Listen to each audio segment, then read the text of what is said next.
जय श्री कृष्णा। राधे राधे भक्तों, कैसे हो आप सब। आज हम मंदिर आए हुए हैं। आज हम आपको योगिनी एकादशी की व्रत कथा सुनाएंगे। आषाढ़ मास के कृष्ण पक्ष की एकादशी, जिसे योगिनी एकादशी कहते हैं। योगिनी एकादशी का उपवास रखने से समस्त पापों का नाश होता है तथा इस लोक में भोग और परलोक में मुक्ति मिलती है। जय श्री कृष्णा। ये देखिए मंदिर सुंदर सा प्यारा सा। योगिनी एकादशी की व्रत कथा सुनाते हैं।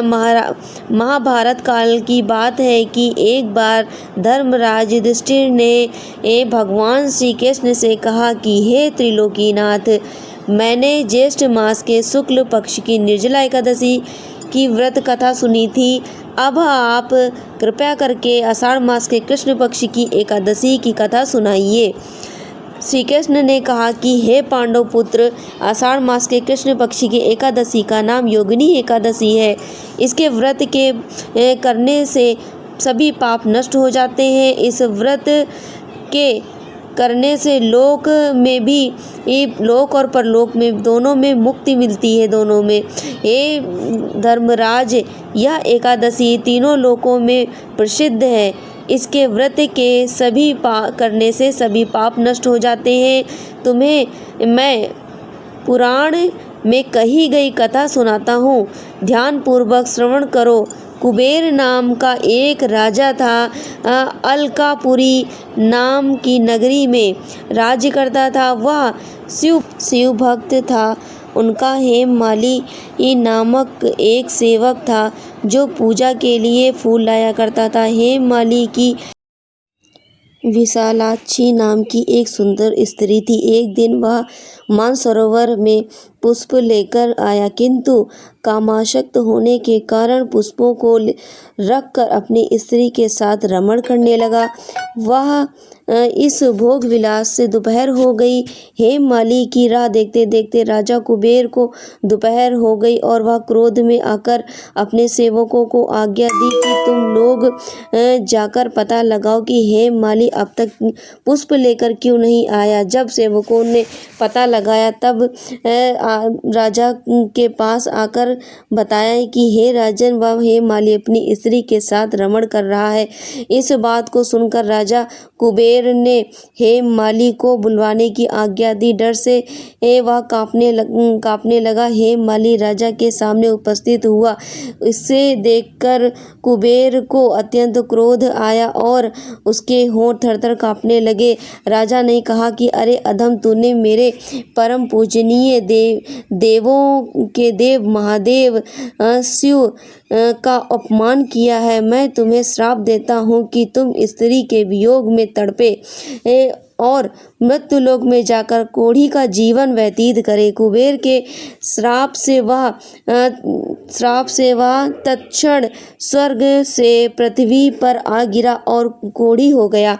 उसकी स्त्री भी उससे बिछड़ गई। मृत्युलोक में आकर उसने अनेक भयंकर कष्ट भोगे और शिव की कृपा से उसकी बुद्धि मलिन न हुई और उसे पूर्व जन्म भी की शुद्धि रही।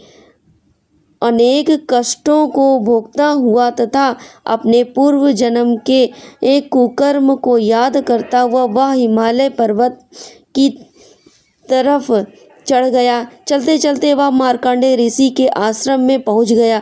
वह ऋषि अत्यंत वृद्धि तपस्वी थे। वह दूसरे ब्राह्मण के समान प्रतीत हो रहे थे और उनका वहाँ आश्रम भी था। ऋषि को देखकर हेममाली वहाँ गया। उन्हें प्रणाम करके उनके चरणों पर गिर पड़ा। हेममाली को देखकर मार्कंडेय ऋषि ने कहा कि तूने कौन से निकृष्ट कर्म किए हैं जिससे तू कोढ़ी हुआ है और भयानक कष्ट भोग रहा है।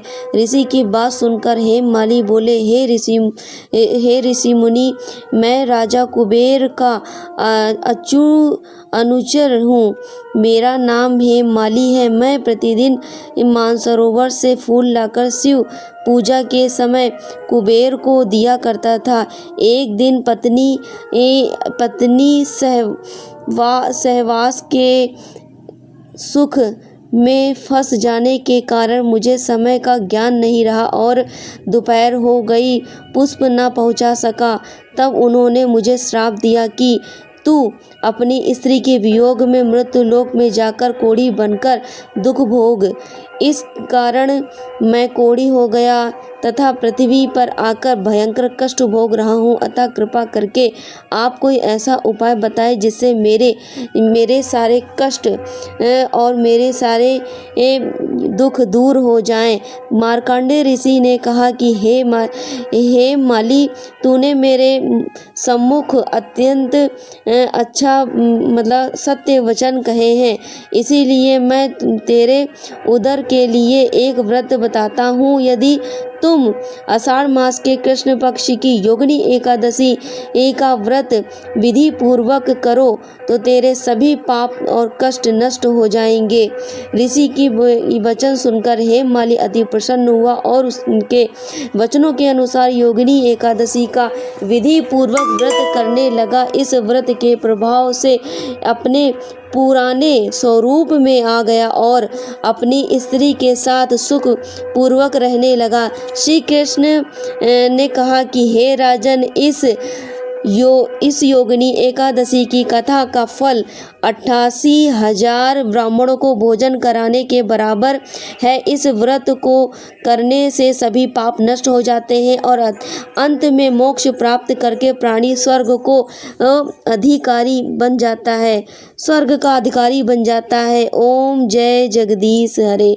ओम नमो भगवते वासुदेवाय। जय श्री कृष्णा। राधे राधे। आपको यह वीडियो कैसी लगी, आपको यह कथा कैसी लगी? इस व्रत को जरूर करिएगा, श्रद्धा पूर्वक करिएगा, पूरा दिन नाम जाप जरूर करिएगा, भगवान श्री हरि का स्मरण करिएगा। जय श्री कृष्णा। राधे राधे। श्री हरिदास भक्तों।